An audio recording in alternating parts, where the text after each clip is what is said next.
You don't have to live with anxiety or feel numb from medications. I'm going to talk about natural remedies that work in this next video.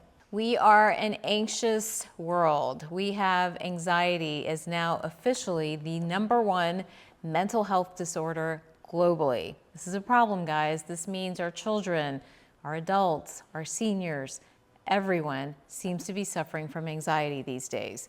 Anxiety can look different on different people. It can be overthinking or overprocessing, staying up at night, or it can manifest as physical symptoms. Everything from heart palpitations, sweaty palms, racing thoughts, and more.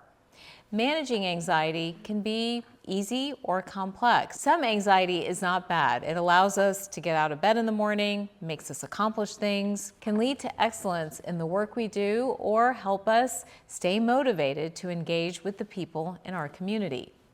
But when anxiety crosses over and goes from mild to moderate or severe, many of you become more dysfunctional and instead finding ways to cope with anxiety that are often not healthy.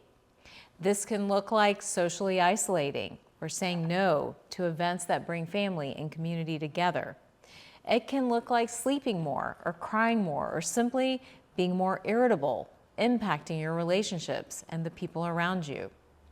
It can also look like high blood pressure, erratic blood sugars, changes in your hormone levels. But worst, it can look like substance abuse.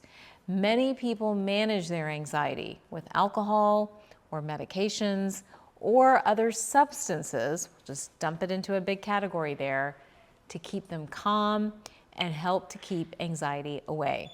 Traditionally, when you have anxiety, you may show up in your doctor's office and start to go through some screenings that help the doctor to diagnose whether you do or don't have anxiety. There are many different mental health screens out there. Some of these you could even find on your own if you're trying to figure out if you've got anxiety. Now, once that diagnosis is made, then we have to start thinking about how to treat and what the next steps are. Now, for most conventional medical practices in the Western world, anxiety is managed with a medication. I myself was given a diagnosis of anxiety in my 20s when I showed up with a myriad of symptoms that were really unexplainable. Except in my case, it wasn't anxiety. It was actually something else. So anxiety can also be misdiagnosed. You can have many physical symptoms that are actually symptoms of a bigger overarching condition, but quickly, especially for women, get labeled as anxiety. So it's important to be able to know the difference and tease out the difference. People that truly have anxiety, in my over 20 years of practice, this is what they tell me. They feel like they're having an out-of-body experience. They don't feel present. They don't feel grounded. They're always somewhere else. They're thinking about something, processing something. We could be having a conversation, but they're kind of not here. They're busy thinking about other things. They have physical symptoms like waking up all throughout the night, or sweaty palms, and racing heart. They may even need medications like propranolol or beta blockers before they speak, or things like Xanax or Klonopin before they fly. So anxiety, again, can take different forms and different flavors depending on who we're talking about. But the #1 thing to remember about anxiety is that if you are feeling like you can't be present in your life, whether it's work or home or any other situation, then you may have anxiety. And it's important to work with the doctor to get the diagnosis. Now let's assume this diagnosis has been made. And the next step, conventionally in the Western model, is to determine what medication you need to go on. There are a host of different anti-anxiety medications. Some are short-acting, meaning you use them in the moment or you use them temporarily. Others are longer-acting, where you have to stay on it consistently, and sometimes it can take a few weeks to really manifest or to see the benefits. Again, making that decision around medications is between you and the doctor that you're working with. And again, oftentimes a medication is needed, especially if you're in a situation that was not predicted and you're experiencing extreme symptoms, especially if you're having symptoms that you cannot control. We can match your medication today to genetics. There is that testing available to help us understand which anxiety medication may be best for you. And all of that is helpful. And for some people, that answers the question. But here's the problem. You could be like me and have been misdiagnosed with anxiety when you actually had some other condition, like an autoimmune disease or a hormone condition. This is why we need a more holistic approach to managing something as common as anxiety. Now, when we again start to look at other systems of medicine, if we look at Eastern medicine, functional medicine, integrative medicine, and ask how they view anxiety, things change a bit. Now anxiety is a conversation around chemistry. It's a conversation around neurotransmitters like dopamine and GABA and serotonin, and what it takes to calm the nervous system down, and why the nervous system went haywire to begin with. In Eastern medicine, for example, anxiety is diagnosed in different ways. In Chinese medicine, it's a triple energizer or pericardium meridian imbalance. And the beauty of being able to identify that as your primary issue is that we know we need to start with anxiety before we start dealing with some of the other things you might be experiencing. In Ayurvedic medicine, anxiety is too much vata. You're disconnected from your body. And that's a common theme, almost like a through line that runs between Western conventional medicine, Eastern medicine, functional medicine, and integrative medicine.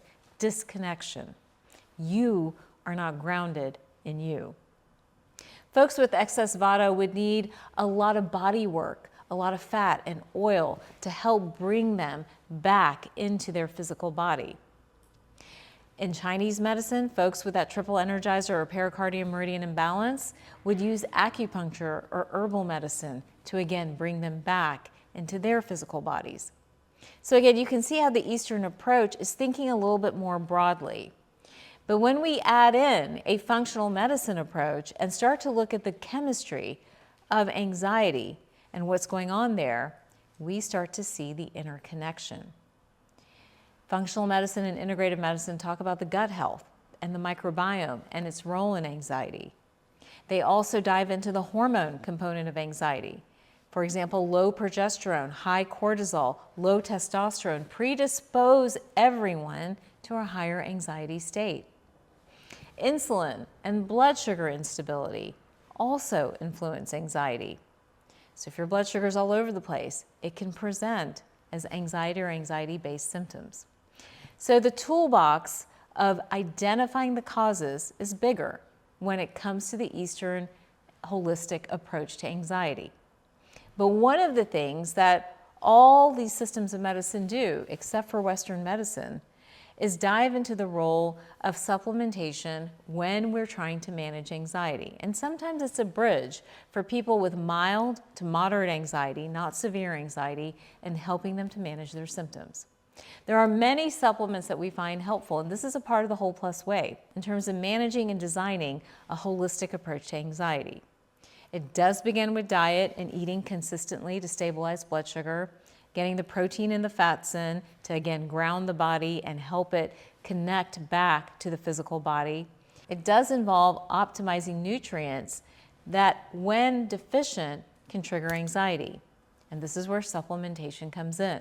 For example, almost all of us are magnesium deficient. Magnesium is one of the biggest deficiencies out there right now because our soil is deficient in magnesium as well.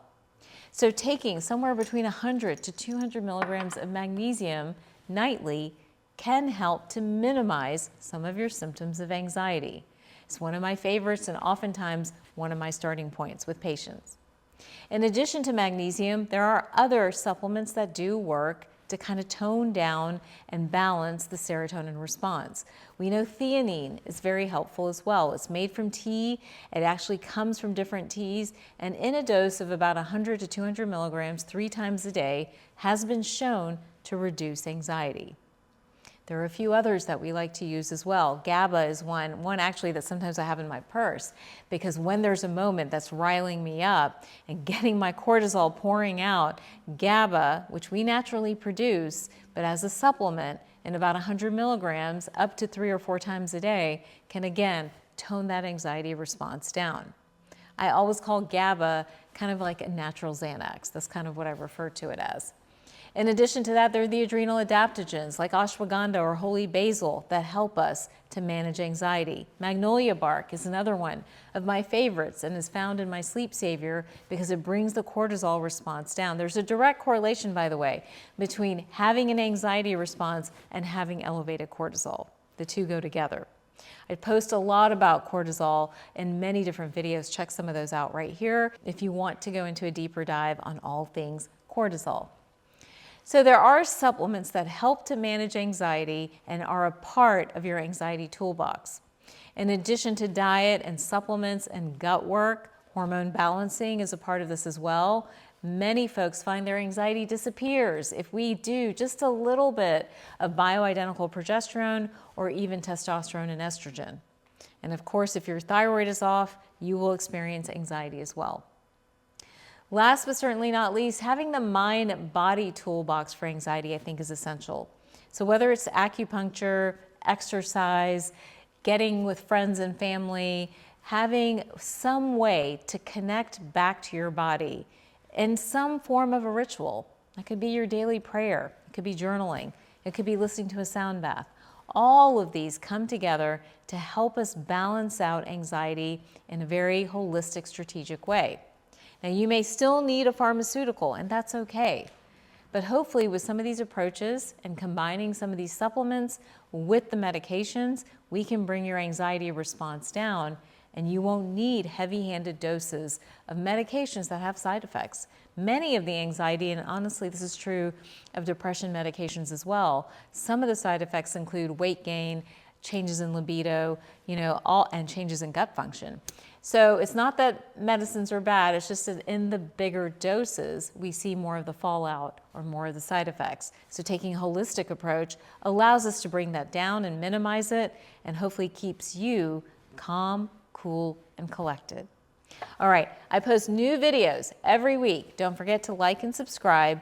And if you're interested in any of the anxiety supplements that we've mentioned here today, we do carry them in our Whole Plus shop. Click the link below.